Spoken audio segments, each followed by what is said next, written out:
Assalamualaikum warahmatullahi wabarakatuh. Halo, senang sekali bisa nemenin Anda lagi di sini. Kali ini kita mau ngobrolin sesuatu yang kayaknya makin sering kita dengar atau mungkin malah udah ada yang pakai juga, yaitu pinjaman online atau fintech lending. Tapi yang spesifik nih, yang sesuai sama prinsip syariah di Indonesia. Betul sekali. Topik yang lagi hangat ya. Iya kan? Nah, sumber utama kita buat ngobrolin ini adalah fatwa dari Dewan Syariah Nasional Majelis Ulama Indonesia. DSN MUI yang nomor 117 tahun 2018 ini semacam buku panduan resminya lah gitulah. Bisa dibilang begitu, acuan utama untuk praktik fintech syariah. Nah, di obrolan kita kali ini kita pengen bantu Anda biar lebih ngerti gitu. Apa sih aturan main utamanya? Prinsip dasarnya gimana? Terus model bisnisnya yang dianggap oke menurut fatwa ini tuh kayak apa aja? Soalnya kan layanan ini tumbuhnya cepet banget ya, jadi penting tahu dasarnya. Oke?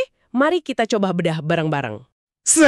Dan penting juga mungkin kita lihat konteksnya sedikit ya. Kenapa sih fatwa ini sampai keluar? Ada dorongan kuat ini dari kebutuhan teman-teman UMKM kita.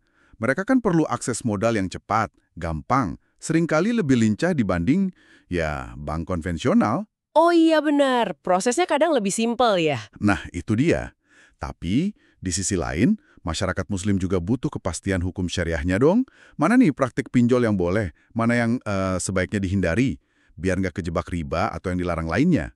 Fatwa ini mencoba menjawab dua kebutuhan itu secara bersamaan. Oke, jadi ini bukan cuma karena ada teknologi baru aja ya, tapi memang menjawab kebutuhan real di lapangan, baik dari sisi bisnis UMKM maupun dari sisi keyakinan para penggunanya. Gitu ya? Tepat sekali. Fatwa ini secara eksplisit menyebutkan pertimbangan itu kok. Nah, kalau kita lihat lebih dalam lagi, kelandasan syariahnya, fatwa ini tentu merujuk ke sumber utama ajaran Islam, Al-Quran dan hadis. Dan ini bukan sekedar daftar ayat aja loh, tapi ada beberapa prinsip inti yang benar-benar ditekankan. Oh ya, prinsip apa aja tuh misalnya? Misalnya nih, yang paling dasar, soal kewajiban memenuhi akad atau janji. Kalau udah sepakat A, ya harus dijalankan A. Itu ada di Al-Quran dan jadi fondasi semua transaksi kan? Oke, masuk akal.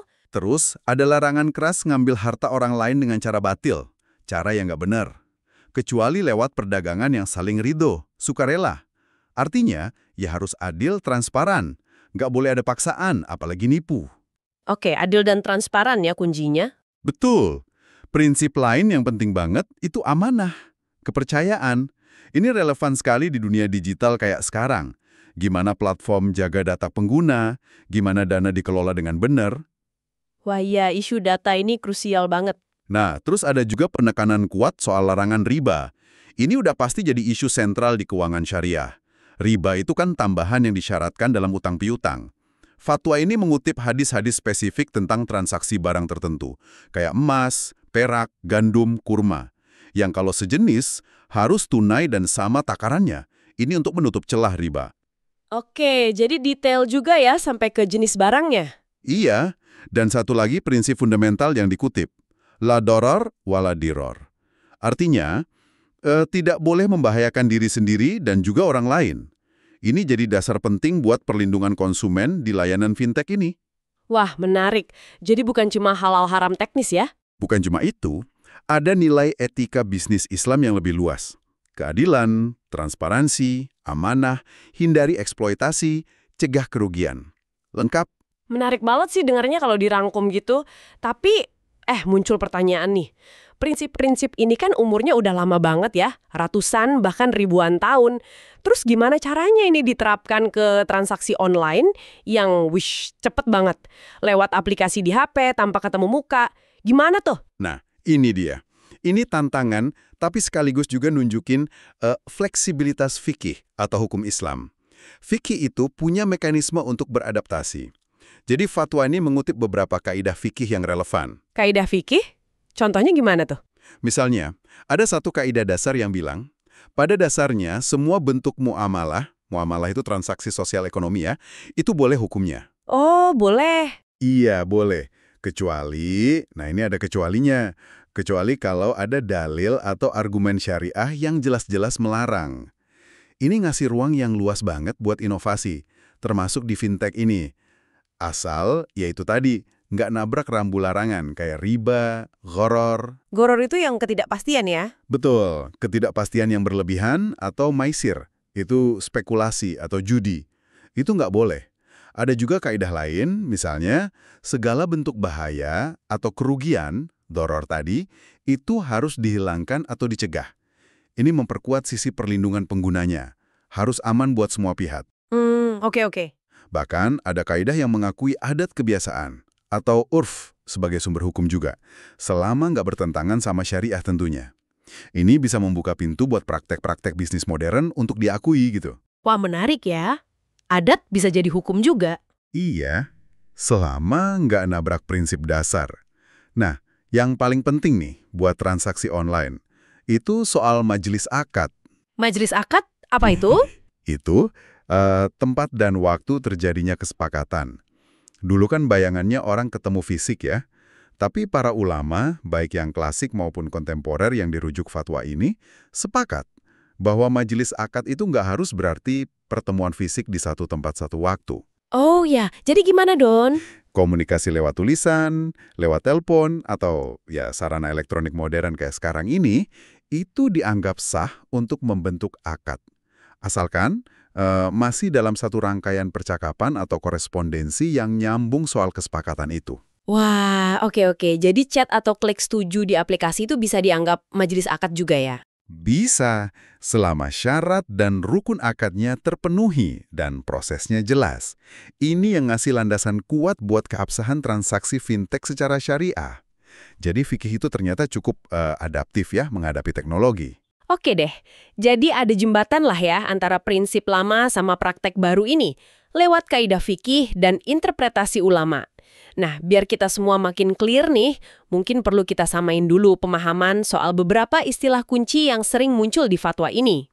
Boleh, itu penting biar nggak salah paham. Misalnya, layanan pembiayaan berbasis teknologi informasi syariah itu sendiri. Definisi simpelnya apa sih? Simpelnya itu platform digital, bisa website atau aplikasi. Tugasnya mempertemukan dua pihak. Yang punya dana disebut pemberi pembiayaan, sama yang butuh dana penerima pembiayaan. Nah, proses dan akad yang dipakai di platform itu harus sesuai prinsip syariah. Yang menjalankan platformnya namanya penyelenggara. Oke, pemberi, penerima, penyelenggara. Jelas. Terus ada istilah akad. Ini kayaknya penting banget ya. Banget. Akad itu intinya ya kontrak, kesepakatan antara pihak-pihak yang bertransaksi. Nah, fatwa ini nyebut beberapa jenis akad yang bisa dipakai kan? Iya, betul.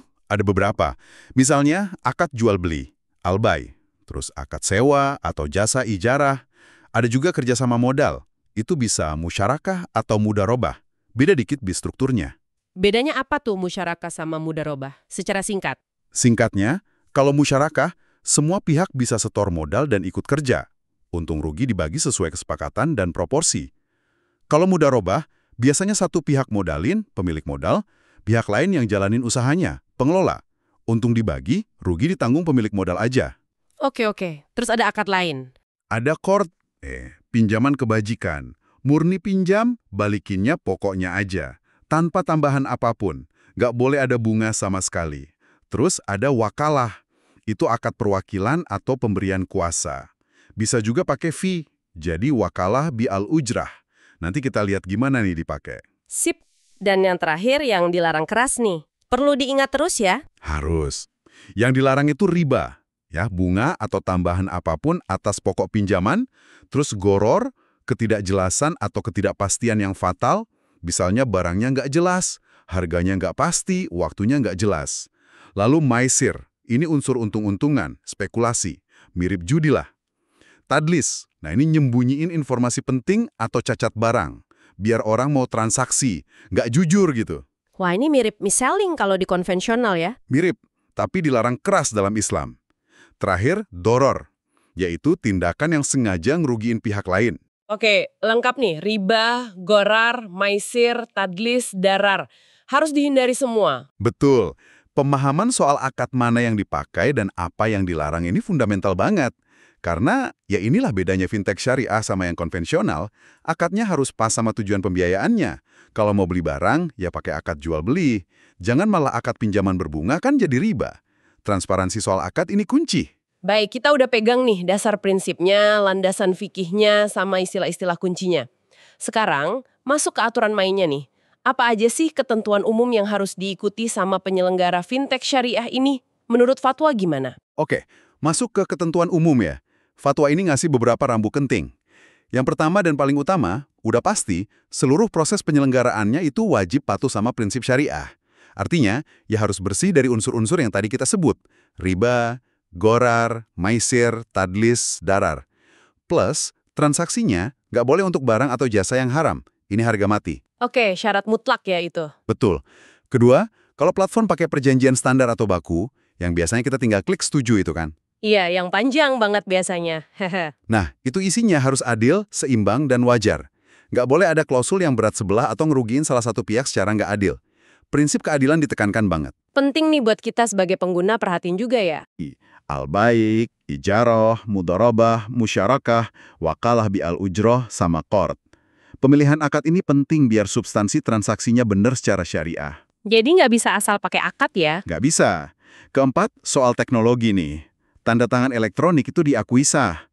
Asalkan, ya, keaslian dan keamanannya terjamin sesuai aturan hukum di Indonesia, kayak UU ITE. Ini penting buat legalitas transaksi digitalnya. Oke, aman berarti ya pakai tanda tangan digital? Aman, selama memenuhi syarat. Kelima, platform atau penyelenggara ini boleh loh narik biaya atau fee, istilahnya ujroh. Ini atas layanan yang mereka berikan. Kan mereka nyediain teknologi, nemuin pihak, ngelola sistem. Jadi mereka dapat untungnya dari situ ya, bukan dari bunga. Tepat. Dasar hukumnya itu akad ijarah, sewa jasa. Jadi penyelenggara itu kayak nyawain platform dan jasanya. Nah, fee atau ujroh ini harus jelas besarannya, transparan, dan bukan bunga terselubung. Oke, jelas bedanya. Keenam, nah ini penting buat pelindungan Anda sebagai pengguna. Kalau informasi yang ditampilin di platform, misalnya soal biaya, spek barang, atau ketentuan lain, ternyata beda sama kenyataannya pas transaksi, pihak yang merasa dirugikan itu punya hak untuk batalin atau nggak ngelanjutin transaksinya. Wah, ini bagus nih, ada jaminan transparansi ya. Ya, semacam itu. Jadi kalau nggak sesuai iklan, kita bisa mundur. Wah, lumayan komprehensif juga ya aturan mainnya. Bukan cuma pokoknya syariah, tapi detail juga sampai ke klausul perjanjian, hak pengguna. Nah, sekarang gimana sih wujud nyata penerapan prinsip dan aturan ini di model-model bisnis fintech syariah yang ada? Katanya fatwa ini juga ngerinci beberapa model ya. Ini kayaknya bagian yang praktis nih. Betul sekali. Ini bagian yang seru karena kita lihat gimana prinsip syariah itu diterjemahin ke praktik bisnis konkret. Fatwa ini memang menguraikan beberapa model layanan. Kita nggak perlu bahas semua detail akadnya yang mungkin agak jelimet ya. Iya, yang penting logikanya aja gimana. Nah, iya, kita lihat logikanya. Misalnya ada model pembiayaan anjak piutang syariah, atau factoring lah istilah umumnya. Ini biasanya buat bisnis yang punya tagihan, punya invoice ke pihak lain, tapi butuh duit cash cepat. Oh, jadi kayak gadai invoice gitu ya? Mirip, tapi bukan gadai. Platform fintech syariah bisa bantu ngurusin penagihan invoice ini. Kadang bisa juga ngasih dana talangan duluan. Akad utamanya biasanya wakalah bi al-ujroh. Si pemberi dana ngasih kuasa ke platform buat nagih, platform dapat fee. Kalau ada dana talangan, nah itu pakai akad qard, pinjaman tanpa bunga. Nanti pas invoice-nya cair, dana talangannya dibalikin plus fee buat platform. Platform lalu serahin hak pemberi dana. Oke, jadi platform dapat fee jasa bukan bunga dari talangannya ya? Tepat. Contoh lain yang umum banget, pembiayaan untuk pegawai. Ini biasanya buat kebutuhan konsumtif karyawan yang gajinya tetap.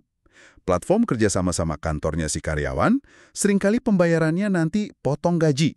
Oh, yang sering ada penawaran di kantor-kantor itu ya? Bisa jadi. Nah, akad yang dipakai biasanya jual beli. Misalnya murabahah. Platform beliin barang yang dibutuhin karyawan, terus jual ke karyawan dengan harga plus margin keuntungan yang disepakati di awal, dicicil.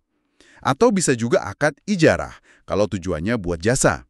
Misalnya bayar uang sekolah anak, atau biaya rumah sakit, itu kan jasa. Oke, jadi tergantung kebutuhannya ya, mau barang atau jasa. Betul, pembayarannya jelas dari potong gaji.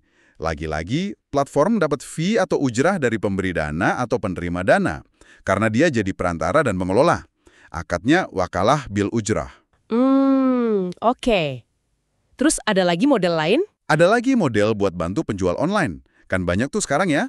baik yang jualannya di marketplace gede atau yang punya toko online sendiri pakai website atau sosmed. Biasanya ini buat modal kerja atau buat beli stok barang dagangan. Wah, ini cocok buat UMKM digital nih. Iya banget. Mekanismenya mirip. Platform jadi wakil pemberi dana, wakalah bi'al ujroh. Terus, platform nyalurin pembiayaan ke si penjual online ini pakai akad yang sesuai. Bisa jual beli, murabahah buat beli stok barang, atau bisa juga musyarakah atau mudorobah bagi hasil kalau sifatnya lebih ke kerjasama modal usaha gitu. Nanti pengembaliannya dari hasil penjualan si seller online itu. Oke, jadi ada opsi bagi hasil juga ya? Ada. Selain itu, ada juga model pembiayaan berdasarkan purchase order atau PO. Jadi pengusaha dapat PO, butuh modal buat ngerjain PO itu. Platform bisa bantu. Atau model yang basisnya komunitas usaha. Logikanya mirip-mirip. Platform jadi perantara, wakalah bi'al ujroh, terus pakai akad syariah yang relevan, jual beli, ijarah, musyarakah, mudharabah, buat transaksi pembiayaannya. Wah, banyak juga ya modelnya. Yang mau ditekankan di sini tuh fleksibilitasnya. Prinsip syariah itu bisa loh diterapin dalam berbagai skema bisnis modern buat jawab kebutuhan yang macam-macam. Dari modal kerja UMKM sampai kebutuhan konsumtif individu. Asal itu tadi, akad sama prosesnya dijaga biar nggak nabrak larangan syariah. Jadi kuncinya memang di akad yang dipakai ya. Platform itu perannya kayak agen atau fasilitator gitu.